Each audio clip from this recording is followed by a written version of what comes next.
So our Hall of Fame award winners this evening are going to receive a beautiful award. It's going to be kind of hard to hold up here with one hand on the mic. It's this beautiful replica of the San Francisco Peaks with their name engraved on it as an award winner this year. They will also receive this beautiful wood inlaid business card holder, also engraved on the back with their inductee year and their name. So it's a very fitting award for them. So now we're going to have our first inductee, and I would like Joe Cardone to please come on stage and introduce our first Hall of Fame inductee, who is Lisa Olson. And Brandon's going to come up here and get our next PowerPoint up.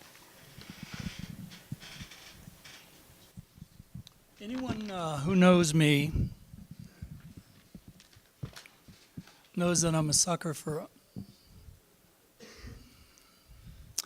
a woman who's strong, talented, fearless, and opinionated. Carol, my wife of 45 years, was one of the original members of NOW.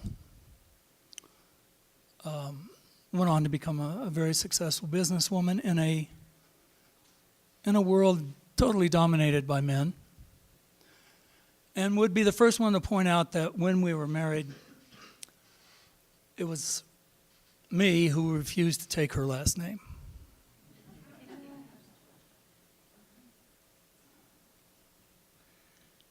When Ann told me who I was to induct, I was very pleased, especially once I did the research on Lisa. She is a very strong, very opinionated, fearless, and talented woman. There is an endless amount of accomplishments that she's done in her career and in her private life. But a few of those I just want to bring up and pinpoint. As a sports writer, entering a world that is, especially at the time that she did, male-dominated, she went to work for the Boston Herald and had a very successful career there. She followed that with 10 years at the New York Daily News, which was in a city that is arguably the sports capital of the world. She's worked for Fan House website, she's worked for Sporting News. She has won numerous writing awards during her time with the Daily News, including Best Sports Reporting by the Society of Professional Journalists. She is a frequent guest speaker at schools and colleges and active in public schools mentoring programs for young women who hope to study in journalism. In 2011, Northern Arizona University School of Communication awarded Lisa its Unsung Alumni Achievement Award. And in 2013, the Association for Women in Sports Media, at its 25th convention, awarded Lisa Olson its Mary Garber Pioneer Award.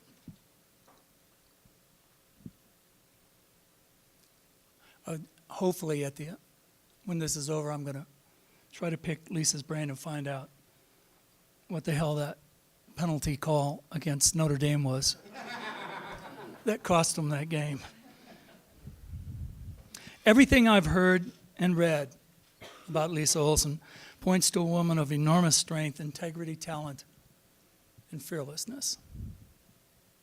All her personal actions and career choices not only promote gender equality, but lend credence to its necessity in this day and age.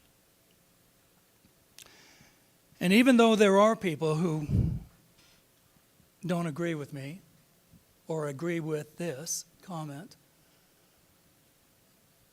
in our Neanderthal society or politics, equality in gender as well as race and sexual preference is not a stumbling block, but it is a step forward.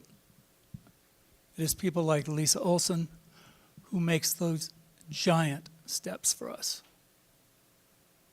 So with this in mind, it is my extreme pleasure to induct Lisa Olson into the NAU SBS 2014 Hall of Fame.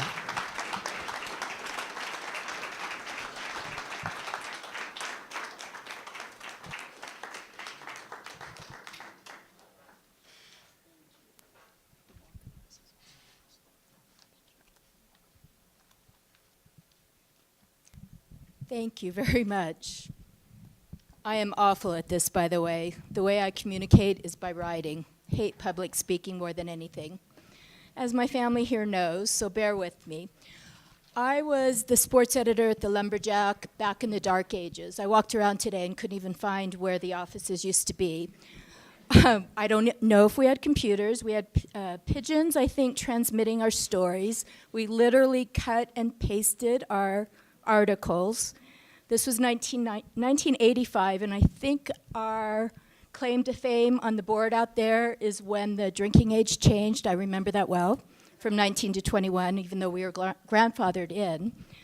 The Lumberjack, because of the Lumberjack, took me to places that I could never have imagined. I knew when I was 10 I wanted to be a sports writer, but I did not know how. The Lumberjack was my first professional job, even though it was not being paid. From there, I'll backtrack a little bit, but from there I ended up in Afghanistan after 9/11, reporting on sports and how girls play sports and how soccer is being played with goat heads. I ended up in Pakistan covering cricket with the Australian cricket team. However, it was a stadium where no woman could go in, not even a spectator. So 100,000 screaming men, and I had to report on it from our hotel back to Australia. So these are all skills that I actually did learn at the Lumberjack, crazy enough. From there, I covered sports throughout Asia, many Olympics, 8 or 9 Olympics, South Africa, rugby, all throughout Europe. Can't even think of all the countries, all because of what I learned here. And that was passion for sports writing, the ability to communicate through the written word, not necessarily speaking. Thank goodness I didn't have to do TV back then.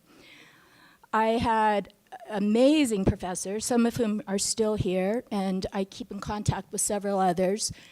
I cannot speak highly enough about NAU. I live back east now. I've lived in New York for 16 years about. When people say, where did you go to college? I often say Northern Arizona, and let me tell you a little bit about it. In Flagstaff, near the Grand Canyon, which of course they know, but they actually sit and listen to my stories. So hopefully that does some good.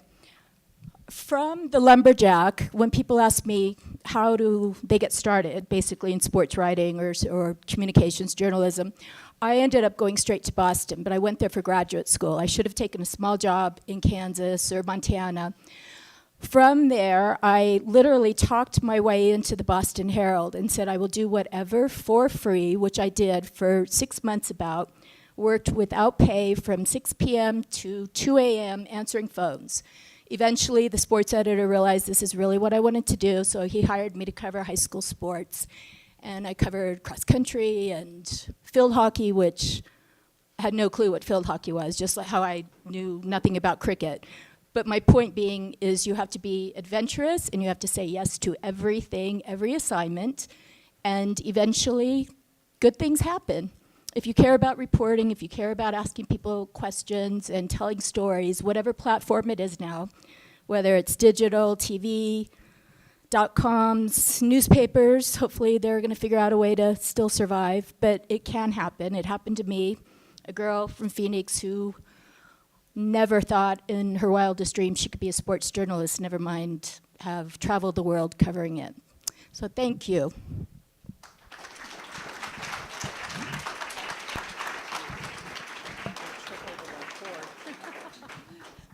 Great. Thank you so much, Joe. Congratulations, Lisa.